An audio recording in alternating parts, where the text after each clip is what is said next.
Hello guys, in this video I am going to show you how to ask the AI to write you a text or edit your text on the Genie application. But first I just want to mention, don't forget to subscribe to my channel, because at 10,000 subscribers I am going to show you my whole YouTube revenue statistics and growth strategy, how to make money online. Now let's jump into it. First of all, open the application on your phone.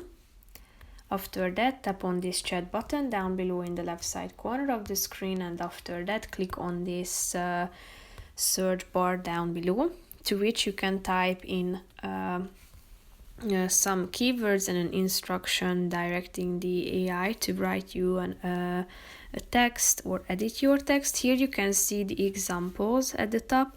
Write a tweet about global warming, write a poem about flowers and love, write a rap song lyrics about AI. So here you can see some examples. So you should type in an instruction similar to the above mentioned ones. If you tap on one of these, they will be inserted into this search bar down below, and then click on the send button and check out how this generated tweet looks like.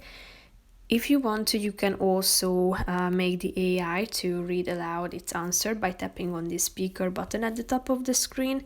You can also copy the answer and regenerate it by tapping on the regenerate button, meaning that it will be rephrased. So that's pretty much it for this video, guys. See you in the next one. Bye bye.